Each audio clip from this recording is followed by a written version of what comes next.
반갑습니다. 깨구리 히스토리 시청자 여러분. 4월 29일 오늘은 노동자의 세계사를 함께 알아보도록 하겠습니다. 며칠 후 5월 1일은 132번째 세계 노동자의 날입니다. 그런데 왜 132번째인지 궁금해 하시는 분 혹시 계신지 모르겠네요. 왜 132번째인지 궁금하신 분들은 유튜브에서 찾아보시면 되겠습니다. 그리고 오늘은 모크밸리 포뮬러, 소위 일명 노조 파괴 공식이라고 불리는 것에 대해서 한번 알아보도록 하겠습니다. 모크밸리는 영어로 모크 계곡입니다. 그래서 모크 계곡이라는 것은 지명이겠죠. 그래서 구글 어스로 찾아보면은 뉴욕주에 위치한 것으로 납니다. 미국 뉴욕주에 위치한 것으로. 그래서 뉴욕주는 미국 북동부에 자리한 주이며 미국에서 네 번째로 인구가 많다고 합니다. 대부분이 주의 남동쪽 끝에 자리한 뉴욕과 그 인근에 몰려 산다고 합니다. 그래서 이 뉴욕주를 좀 자세하게 세분해서 지역을 나눠보면 모크밸리가 뉴욕주의 한 센터 가운데 지역에 위치하고 있습니다. 그러면 이 모크밸리 포뮬러 일명 노조 파괴 공식이란 말이 여기 지역에서 유래했다는 것을 알 수 있겠죠. 그러면 좀 더 상세하게 그 유래에 대해서 알아보도록 하겠습니다. 때는 1936년 그 당시 그 지역에서 지금은 거의 사용하고 있지 않는 타자기를 생산하는 레밍턴 랜드사라는 곳이 있었는데요. 그 랜드사에서 1936년에 파업이 발생하자 랜드사의 사장인 제임스 헨리 랜드 주니어가 노조에 대한 대응책으로 주장한 것인데 이것이 소위 일명 모크밸리 포뮬러 노조 파괴 공식입니다. 이 대응책이 제임스 랜드 주니어에 대한 한 사설에서 묘사가 되고 그리고 파업 네 달째인 전국 제조업 노동 관계 해부에 실리기도 됩니다. 그리고 이 사설은 그의 전국 제조업 협회에 의해 팜플렛으로 폭넓게 퍼지게 되죠. 그래서 이 제임스 헨리 랜드 주니어가 주장한 이 대응책이 모크밸리 포뮬러로서 알려지고 일명 노조 파괴 공식이라고 해서 더 유명하게 되는 것이죠. 자, 그러면 모크밸리 포뮬러의 내용에 대해서 자세히 한번 알아보도록 하겠습니다. 자, 첫째, 노조 지도자들을 불신임케 하라. 파업이 위협적일 때 노조 지도자들을 시민과 그들의 지지자들로부터 불신임케 하기 위해 그들을 선동자로 매달아. 그 첫 번째 노조 지도자들을 불신임케 하라는 거죠. 사람이 뭐 신이 아닌 이상 살다 보면은 뭐 도덕적인 문제와 또는 법률적인 문제로부터 뭐 이렇게 완벽할 수는 없지 않습니까? 그렇다 보니까 이 지도자들이나 이게 뭐 파업집행부의 과거 행동들을 샅샅이 낱낱이 파서 이렇게 폭로하고 언론을 통해 알려가지고 시민들이나 그들을 지지하는 지지자로부터 이렇게 불신을 만들어내게 하죠. 그리고 또 파업하는 그 조합원들로부터 지도자들이나 이 뭡니까 이 집행부가 집행부를 불신 있게 만들게 하는 거죠. 이거 뭐 우리 자주 볼 수 있는 거죠. 뭡니까 소문이나 설령 뭡니까 확인되지 않는 거라 하더라도 없으면 만들어서라도 마치 사실인 양 홍보하게 되는 것을 많이 볼 수 있죠.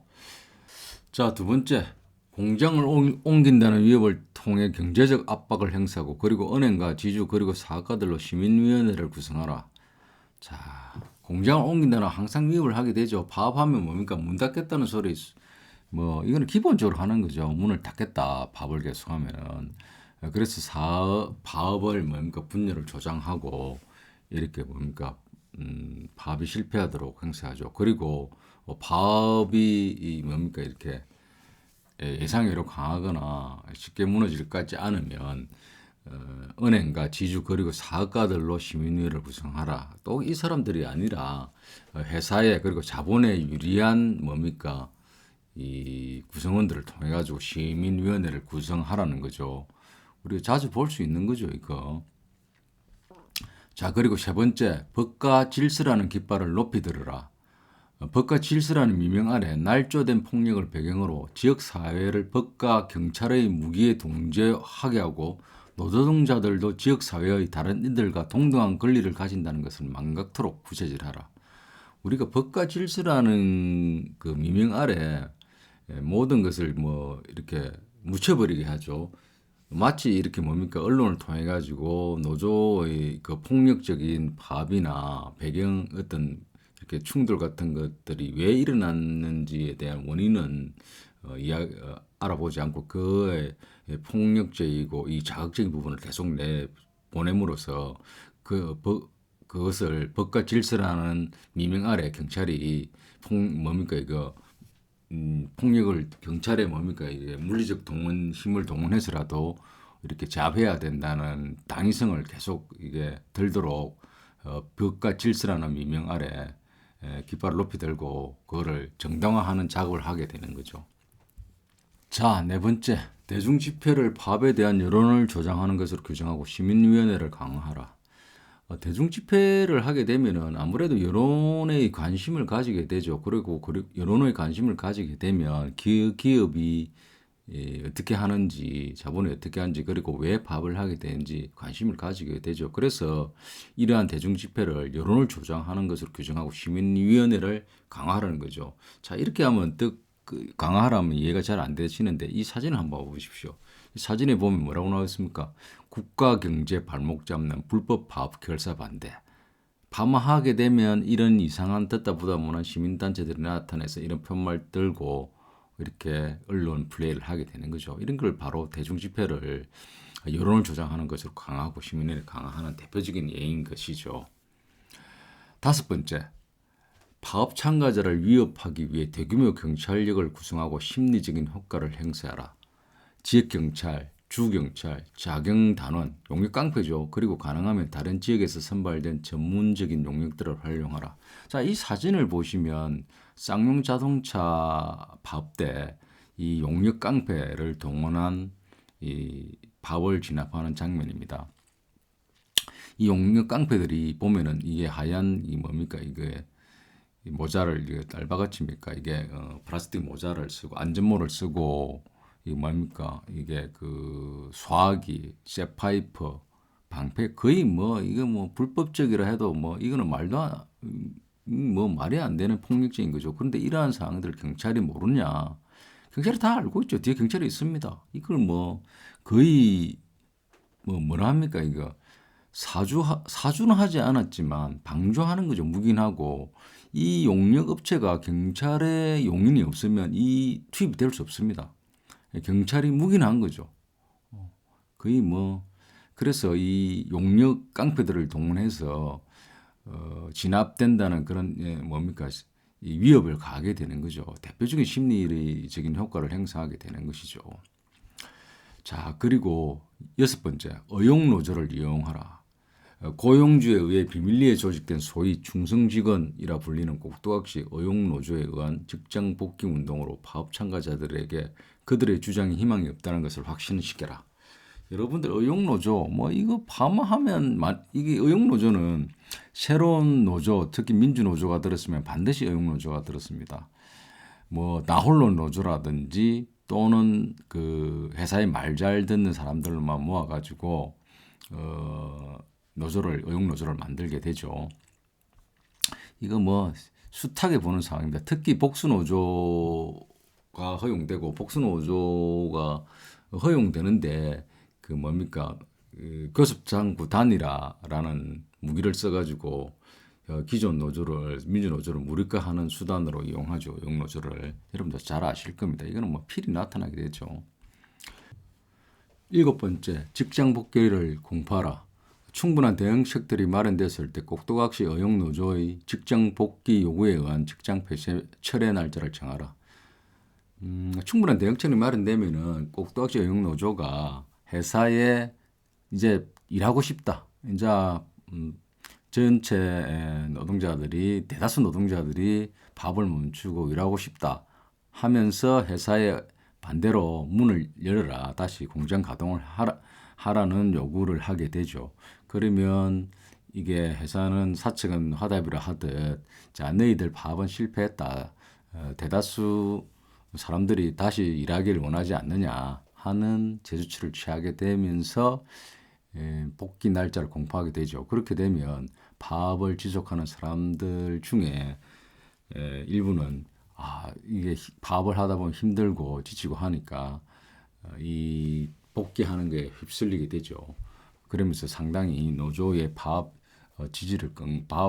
사기를 끊게 되는 것이죠.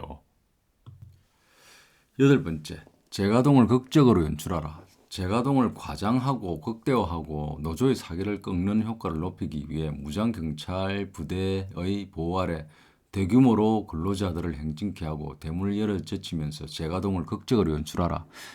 이 과거에 1936년도의 그 내용이지만 현대로 생각해 보면은 이 재가동을 언론에 홍보하고 절대 다수가 또 직장 복귀를 원한다는 것을 대대적으로 알리게 되죠.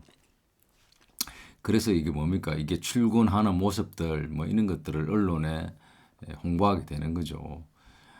그 다음에 아홉 번째, 계속적인 힘의 과시로 계속적인 파업 참가자들의 사기를 꺾어라.